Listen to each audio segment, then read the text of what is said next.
बच्चों, कैसे हैं आप सभी? मैं आशा करती हूँ आप सभी स्वस्थ और प्रसन्न होंगे। आज हम हमारा पाठ क्रिया यानी वर्ब को पढ़ेंगे और समझेंगे। आइए इसे शुरू करते हैं। यह है हमारा पाठ 10 क्रिया। वर्ब क्रिया किसे कहते हैं? क्रिया यानी किसी भी कार्य का करना या होना पाया जाना क्रिया कहलाता है। कुछ भी करना, जैसे आपके द्वारा खेलना, आप खेल रहे हो क्रिया, नहा रहे हो क्रिया, खाना खाना, यहाँ तक कि फोन देखना भी एक क्रिया है। यानी कुछ भी करना या किसी का होना पाया जाना क्रिया कहलाता है। आइए रश्मि गांव में रहती है। उसके पिताजी एक किसान हैं। वे खेती करते हैं। वे सुबह खेत में जाते हैं। वे प्रतिदिन फसलों की निगरानी करते हैं। वे अनाज को बाजार में बेचते हैं। इन सभी वाक्यों से, शब्दों से किसी न किसी काम के करने या होने का हमें पता चल रहा है। जैसे कि वह गांव में रहती है, रहना क्रिया है। खेती करते हैं तो काम कर रहे हैं। जाते हैं क्रिया है। निगरानी करते हैं क्रिया है। और बेचते हैं क्रिया है। जैसे रहती है, काम करना या होना बताने वाले शब्द क्रिया शब्द कहलाते हैं। यानी हम ये कह सकते हैं कि वे शब्द जिनसे किसी काम के करने या होने का पता चलता है, उन्हें क्रिया कहा जाता है। यहाँ पर विशेष बात यह है कि क्रिया के बिना वाक्य अधूरे रह जाते हैं। क्रिया के बिना वाक्य पूरे नहीं होते। मैं स्कूल गया क्रिया का प्रयोग करने पर वाक्य पूरा होता है। जैसे मैं स्कूल, यहाँ पर हमने पुश नहीं लिखा तो ये वाक्य अधूरा है। जब हमने गया शब्द इसके पीछे जोड़ा तभी ये वाक्य पूरा हुआ। यानी क्रिया के अभाव में वाक्य पूरा नहीं होता। है, था, थे, थी आदि सहायक क्रियाएं होती हैं जिनके बिना वाक्य अधूरे हो जाते हैं। भाषा को पूर्ण रूप देने के लिए क्रिया का होना बहुत जरूरी है।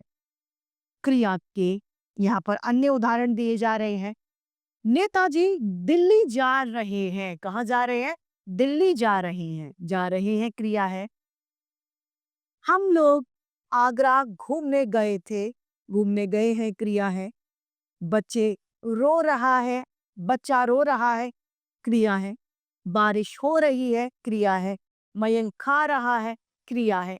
गीता नहाती है क्रिया है। सभी क्रियाएं। क्रियाओं के दो भेद होते हैं, एक सकर्मक क्रिया और दूसरा अकर्मक क्रिया। यानी दो वर्ग भागों में वर्गीकृत किया गया है। पहला है सकर्मक क्रिया। सकर्मक का अर्थ होता है कर्म के साथ में। जो क्रियाएं कर्म के साथ होती हैं वह सकर्मक क्रिया कहलाती है। जैसे बच्चा पत्र लिख रहा है तो पत्र क्या है? कर्म है और क्रिया है लिख रहा। अगर ये होता कि बच्चा लिख रहा है और इसमें पत्र नहीं होता तो यह अकर्मक क्रिया हो जाती। यहाँ पर पत्र है तो यह सकर्मक क्रिया है, इसमें कर साथ में है। देवांशी खाना खा रही है। खा रही है यहाँ पर कर्म है और रही है यहाँ पर क्रिया है। तो यह सकर्मक क्रिया के उदाहरण है, इसमें कर्म साथ में है। दूसरा है हमारा अकर्मक क्रिया। जैसे कि हम इसके नाम से समझ रहे हैं, अकर्मक यानी बिना किसी कर्म की क्रिया, वह अकर्मक क्रिया कहलाती है। बच्चे पढ़ रहे हैं, यह अकर्मक क्रिया है। क्या पढ़ रहे हैं हमें नहीं मालूम, अतः ये अकर्मक क्रिया का उदाहरण है। छात्रा जा रही है। कहाँ जा रही है हमें नहीं पता, अतः ये भी अकर्मक क्रिया का उदाहरण है। यदि हमें अकर्मक और सकर्मक क्रिया का पता चलाना है तो कहाँ और कैसे शब्द जोड़कर प्रश्न बनाएं। यदि हमें जवाब मिलता है तो वह सकर्मक है और जवाब नहीं मिलता तो वह अकर्मक क्रिया कहलाती है। इसी के साथ हमारा ये पाठ समाप्त होता है। क्रिया यानी वर्ब। आइए इसे संक्षेप में दोहरा लेते हैं।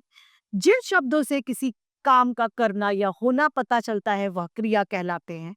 क्रिया के दो भेद होते हैं, अकर्मक क्रिया तथा सकर्मक क्रिया। कार्य करने वाले को कर्ता कहा जाता है। कर्ता जिस कार्य को करता है वह कर्म कहलाता है। बिना कर्म वाली क्रियाएं अकर्मक क्रिया कहलाती हैं। कर्म को साथ में रखने वाली क्रियाएं सकर्मक क्रिया कहलाती है। तो इस तरीके से हमारा ये पाठ क्रिया यानी वर्ब समाप्त होता है। मैं आशा करती हूँ आप सभी को ये पाठ भली-भांति रूप से समझ में आया होगा। आज के लिए इतना ही। फिर मिलते हैं। धन्यवाद।